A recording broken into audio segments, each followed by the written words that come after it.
Today we'll see what do we mean by error control strategies.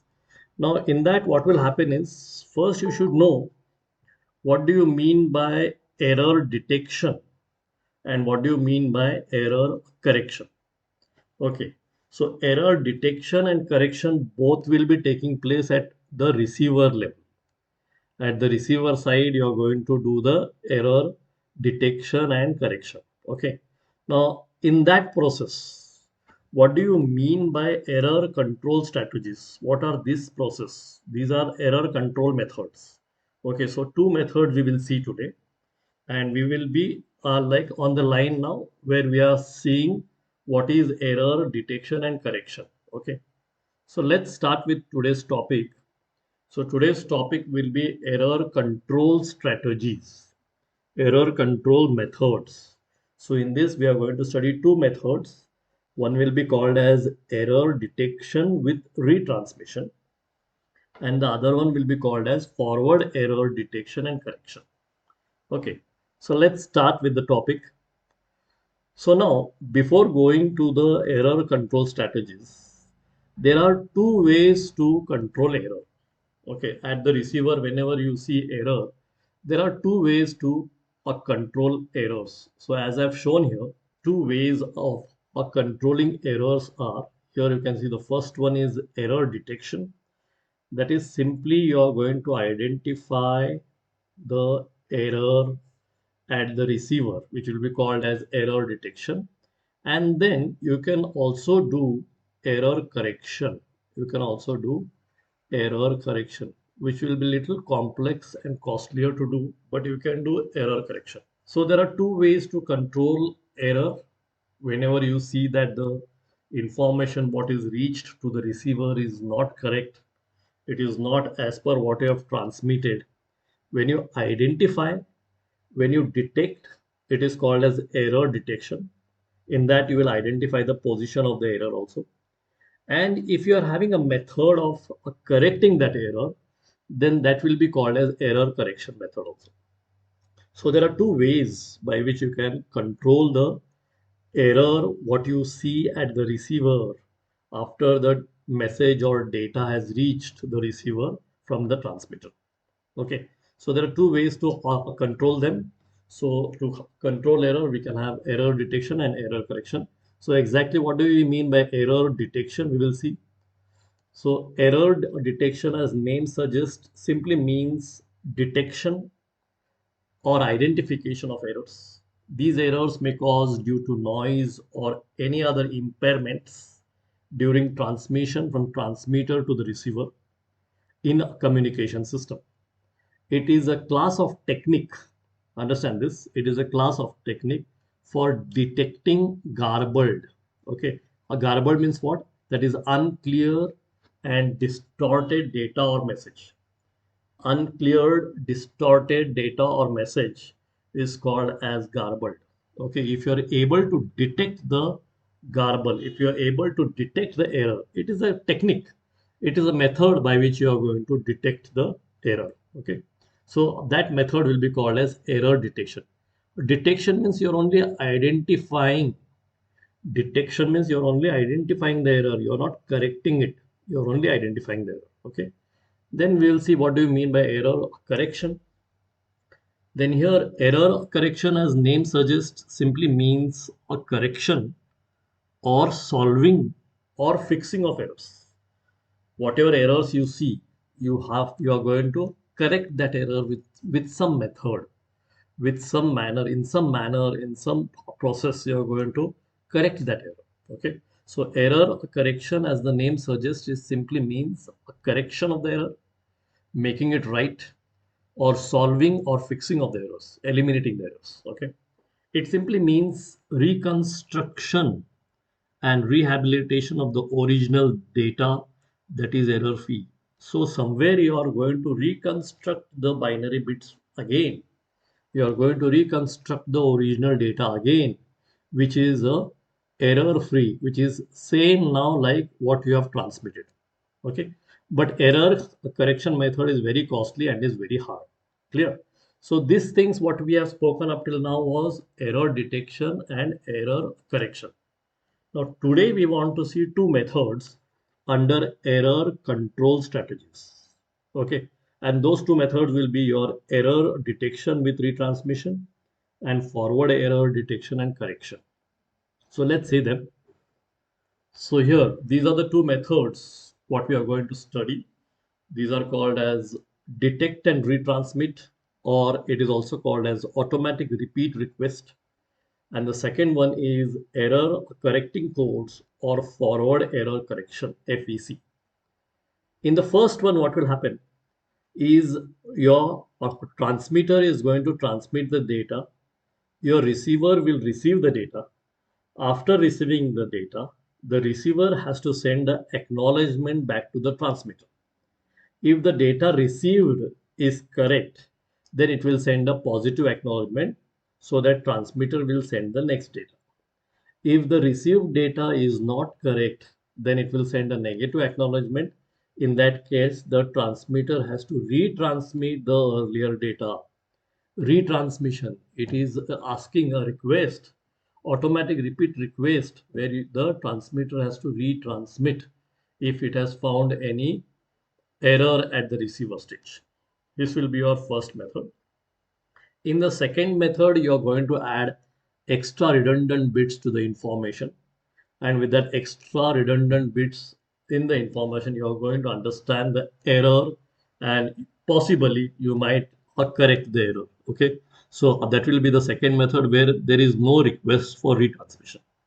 So these are the two strategies which are going to correct the errors. Okay.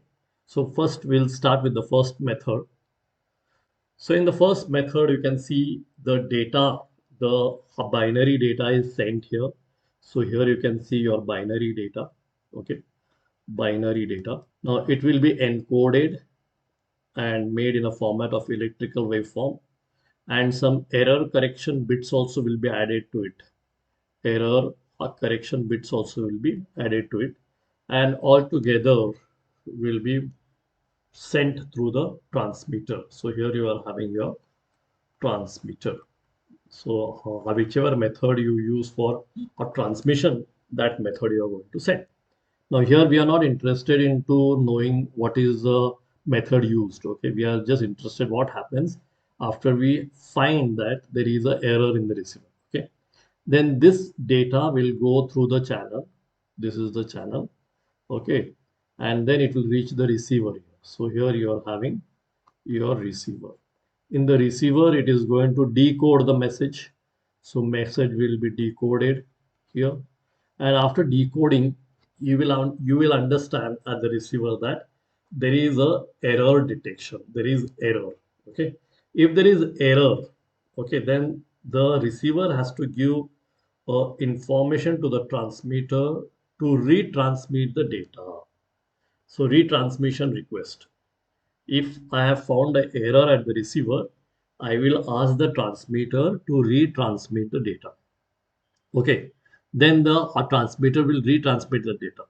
This process will go till you feel that the data which has been received at the receiver is error free. Okay. So this is your first method. That is, you will be calling it as automatic repeat request. It is error detection with retransmission. Retransmission means when you see that there is an error at the receiver, you are going to tell the transmitter to retransmit that data. Okay. So again, that same data will be retransmitted by the transmitter till you feel that the error is not there in the received data. Clear?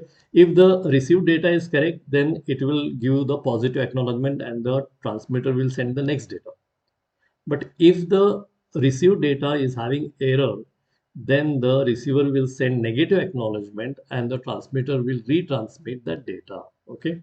This is what happens in the first method, which is called as error detection with retransmission. Then here you can see some of the important points of that method. Error detection with retransmission. Short form will be ARQ, that is automatic repeat request. A correction by retransmission is a technique in which the receiver detects the occurrence of an error. So it will detect where error has happened. And after detecting the error, it will ask the sender, that is the transmitter, to resend the message. This is very important. After detecting the error, it is going to ask the transmitter or the sender to resend the message. Resending is repeated. Resending of message is repeated until a message arrives that the receiver believes is error free. Once the receiver sees that there is no error in the received message, till that time, that message, what it had asked to retransmit, will be retransmitted always. That once the receiver sees that the message which has reached is not having any error, then it will give a positive acknowledgement to the transmitter saying that now you can send the next message because this whatever I have received is correct. Clear? So till there is error-free information reaching the receiver, it is going to ask to retransmit the data. Then here you can see the process of automatic repeat request. So here you can see, so here on top I have shown the transmitter, okay, and here down I've shown the receiver. Now this is the data of the transmitter and this is the data received by the receiver. Okay, say first the transmitter will receive data 1. So this is data 1. It is going to receive and it is going to reach the receiver. So our receiver has taken data 1. It has found no error in that. Then it will send a positive acknowledgement. This is called as positive acknowledgement signal to the transmitter. Okay. Then once the positive acknowledgement signal goes to the transmitter, that means the received data was correct. Received data by the receiver was correct. That means then the transmitter will send the second data. This is data 2. Data 2 will be sent to the receiver. Okay. Now in this data 2, the receiver has found some error. Has found some error. So once it has found or detected an error, it will send a negative acknowledgement to the transmitter. So this is your negative acknowledgement, NACK. So once it has sent negative acknowledgement, then the transmitter again will send data 2 only. It will not send data 3. It will send data 2 again. This is retransmission to the receiver. So this is retransmission. Retransmission. This is what happens in this method of automatic request, retransmission of data. When the receiver feels that there is an error in the data, it will send a negative acknowledgement signal to the transmitter, and then the transmitter will retransmit the same data back. Okay, again, if the receiver feels there is error, again it will send a negative acknowledgement. Till that received data is error free, there is no error in the received data, till then the receiver is going to send the negative acknowledgement, and once it has received the error free data, then it will send a positive acknowledgement. Okay, this is what the automatic repeat request method is. Okay, then we'll go to the next method, which is called as forward error detection and correction method. Now, in this method, forward error correction is the process in which the receiver tries to guess the message by using redundant bits. That is, by using extra bits. Extra bits it is going to add to the information, some additional bits. Now, these bits will not have information, they are just a pattern, they are just a manner or order in which they have been added to the information bits. This is possible if the number of error is small. When the error is small, this method is possible. Okay. Now, in this method, what happens is, in this method, errors are detected and are corrected at the receiver. Okay. To do this, we are adding many redundant bits. So more redundant bits has to be added with each block of data. So with each block of data, that is with each information, with the set of information bits, you are going to add some redundant bits at the transmitter only. Okay. Then you are going to send that addition, that both information plus redundant bits you are going to send to the receiver. The redundant information enables the receiver, it will make the receiver to detect the errors, and find out what was expected to be received. Okay, so the order in which the redundant bits are added, that order what you do at the transmitter, that order will be known by the receiver. So receiver knows that the extra bits what you're going to add with the message will be in such and such order. So if whatever extra bits you receive along with information at the receiver, if they are not in that order, then the receiver will understand that there is error. Okay, then it has to find out what was expected to be received. It has to find out what was expected to be received. Okay, so here, why it is called as forward error correction? Because forward error correction works by adding redundant bits to a bit stream to help the decoder, that is the receiver decoder, detect and correct some transmission errors by some methods without need for retransmission. It is not going to ask the transmitter to retransmit the data. It will use some method at the receiver and try to correct the errors. The name forward means the fact that the flow of data is always in the forward direction. It is going from transmitter to receiver. It is going from encoder to decoder. Okay. It is not asking the transmitter to retransmit. There is no request for retransmit. It is going ahead only. Okay. It is going ahead. And at the receiver, if it is detecting any error, it will have some methods to correct the error also. And with that, it will try to correct the errors. Clear? So here, for example, you can use something called as Hamming code. You can use something called as Hamming code, which can be used for error correcting. Okay. So here you can say that, for example, you can use Hamming code, Hamming, Hamming code, by which you can correct the error. Okay. Now this is a method. This code adds some several parity check bits. You must have heard this word, parity check bits. Okay, parity is number of ones in the given data. Okay, so it can be odd parity or even parity. So this code adds several parity check bits to the data word. Then at the receiving end, parity bit indicates whether an error has occurred or not. It also indicates the position of the bit in error, which can be corrected at the receiver. Okay, so there will be some codes, some methods which will be used at the receiver. That is, after detecting the error, it will be able to correct the error also. Clear? So these are the two methods what you have seen today. That is, the first one is error detection with retransmission, and the second one is forward error detection and correction. Okay, thank you, students.